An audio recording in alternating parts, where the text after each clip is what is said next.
in straight line, or would you expect it to be a little bit sideways, a little bit crooked? No, there are two elements that done by hand, even though it's done by an embossing machine for both. We No, no, learned that. Mr. Bott, you're not listening. No, I am. My question is, if the person is doing it by hand. It won't be in exactly the same place. Okay, No. and Mr. No. Would it be on the line? Would it be just on line, pixel by pixel, or would it be slanted a little It bit? would be slanted. Was it slanted here? No, they're perfectly straight. So it looks different from what you would expect when something coming from the machine, right? Next, in regards to the stamp, would you expect, if it's something Mr. Obama stated that it was just prepared and sent to him, his attorney brought it right away, so if it's something that came straight from the machine, and they put embossed seal, would you expect to see a very clear embossed seal on that document? Yes, you would. Do you see it here? No, it's a latent image that you have to highlight over by, I can show you over here. Okay. Or about here. But it's hard to see. Would you, now this is supposed to be a copy of a document created in 1961, which was created on a typewriter. On a typewriter, when you type letter by letter by letter, you don't see letters encroaching on the space of the other. The question or? The question, which is, I'm just explaining. What's the aberrations of the typewriter stuff? The question is, would you expect kerning or encroachment of one letter going to space of the other letter on a typewritten document? No, typewriters basically are either 12 characters to an inch, and they all fit in a specific box, 6 Okay. points wide. What about this document? Did you see kerning here?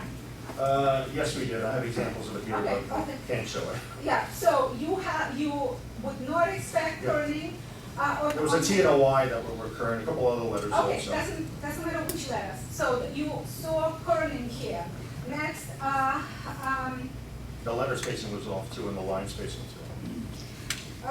what about, did you check, can you go a little bit higher in terms of the number? The number ends with 641. Did you check the numbers? Was that sequential? No, it was hard finding the law, but both there was a Model States Vital Statistics Act and in the U.S. Department of Health and Education, as well as the Social Security system, that both say in the federal regs that all birth certificate numbers have to be sequential. And they start from 0 or 1 at January 1 and at 12:01 a.m. Okay. And they have to be sequential. Okay, And Mr. in fact, the Social Security system. Just wait for the next one. Okay, so I just asked if it was sequential. We Yeah. have not. Okay, that would be it. Thank you very much, Mr. Bott, and the. Your last witness? Morning, sir. Morning, Your Honor. How are you, sir?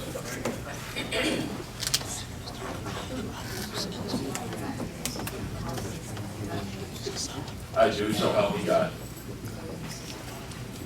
Okay, Mr. Sampson, can you please state to the court, what is your education, or what is your professional experience? Okay. First, my full name is John, official and last name is Sampson, S-A-M-P as in Paul, S-O-N.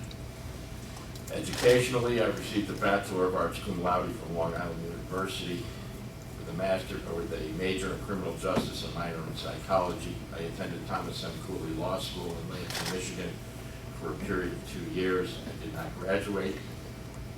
And where did you work? Subsequent to that, I was a police officer in the state of New York for 18 months. Subsequent to that, I was hired by the U.S. Immigration and Naturalization Service. Began my career at John F. Kennedy Airport in 1981 in June as an immigration inspector. I received on-the-job training and classroom instruction at Kennedy Airport. My instructor was the intelligence officer for the airport, who specialized in fraudulent documents and immigration fraud. I subsequently went into the enforcement branch of immigration 2.5 years later, and ultimately became the senior deportation officer, where I remained in New York, then to New Jersey, back to New York, and then in 1985, I moved to Colorado and I retired for U.S. Immigration and Customs Enforcement, Department of Homeland Security, which was a successor agency to INS in August of 2008. Mr. Sampson, did you testify in court as an expert on immigration and deportation? I testified before federal grand juries and administrative law judges in deportation. Thank Sub- you. I'm sorry? Oh, sorry. Thank you, Mr. Sampson. Because we have so little time, I just want to move on. So you have extensive experience as a senior deportation officer. When is the first time we discussed the Mr. Obama's records?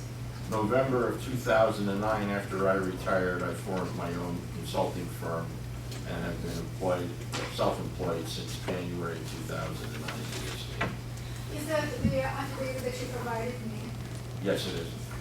And is that an affidavit in regards to the social security number of Mr. Obama? It's an affidavit of the number that he is. What did you find in your professional experience and knowledge? What did you find in regards to his social security number? When I ran the social security number through Locate Plus, which is a commercial database that's used by private investigators and law enforcement personnel and attorneys, the only person who was associated and affiliated with 042684425 was Mr. Barack Hussein Obama. It gave me a list of his addresses, driver's license information, other background information, possible relatives, etc. It also indicated that the Social Security number was issued in 1977 to a person residing in the state of Connecticut at the time that number was assigned. Did Mr. Obama ever reside in the state of Connecticut? Not to my knowledge, no. All the information and data that I have is specifically in that period of time he was residing with his maternal grandparents, Stanley Armour Dunham and Madeline Payne Dunham, in Hawaii. Did you also review the birth certificate, the alleged copy of a birth certificate that Mr. Obama posted online? I've seen it and I have a copy of it, yes. Was there anything suspicious about this birth certificate? There are three issues of concern as far as I can tell. Number one, the serial number that's in the upper right-hand corner is out of sequence, and when compared to two other birth certificates issued to two twins that were born the day after Mr. Obama was born, and whose certificates were issued 3 days after his was supposedly issued, their serial numbers are lower, although you would expect them to be higher given the fact that they were subsequent to his. The second thing is that the certification paragraph that's contained in their birth certificates is somewhat different than the certification paragraph that is contained in the Obama birth certificate. And last but not least, the name of the local registrar for the Obama birth certificate is different than the one on the Nordyke twins. And you would think that, given the fact that they were born within 24 hours of each other, the local registrar would have been the same, given the fact that they were born in the same medical facility at the same location. Mr. Simpson, so what was your suspicion when you studied the social security number and the birth certificate of Mr. Obama, in your professional opinion? In my opinion, I believe that there's credible evidence to warrant further investigation in the issuance of court orders requesting unsealing of records in Hawaii, as well as the release of records from the Social Security Administration as to who the owner of 042684425 is. Mr. Simpson, Ken Allen testified to the fact that he received immigration records of Mr. Lolo Soetoro, Mr. Obama's stepfather.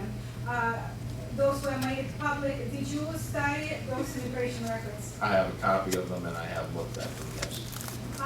Was there any redacting in those records? My understanding, reading the letter, the transmittal letter that was accompanying the document, the A file, what is called the alien file, or the A file, that was sent to Mr. Allen, was that they redacted a portion of some of the documents. I believe 6 of them were redacted, and then there were 7 pages that were withheld in their entirety due to Privacy Act concerns. Mr. Simpson, are there usually reductions in the records of deceased individuals? No. So, let's see, who could have been on the immigration records of Lola Soetoro, who is not deceased today. Is Mr. Soetoro deceased? Mr. Soetoro is deceased, Ms. Dunham is deceased, the grandparents are deceased, Mr. Barack Obama Sr. is deceased. Maya Soetoro Eng was not born at the time and therefore was not part of this at the time that Stanley Ann Dunham petitioned to have her spouse, Mr. Soetoro, classified as an immediate relative who could receive an immigrant visa. So what would be your conclusion? Who could have been listed on Mr. Soetoro's immigration records, which was the reason for reduction?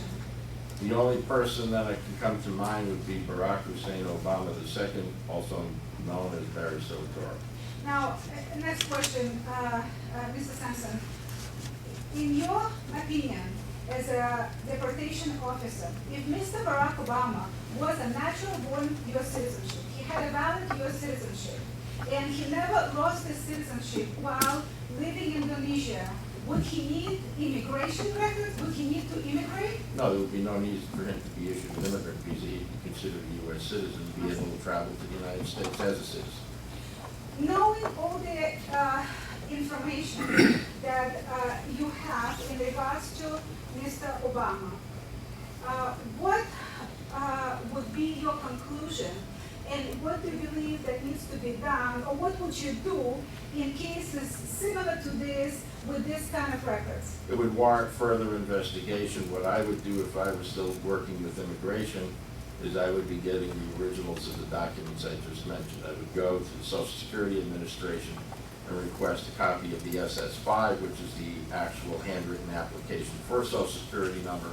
I would also request the state of Hawaii submit a certified copy of any birth records, so this way we could rule in or rule out whether or not he was born in Hawaii.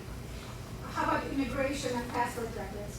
I would be going to the State Department Office of Passport Services to see if there are any U.S. passports issued.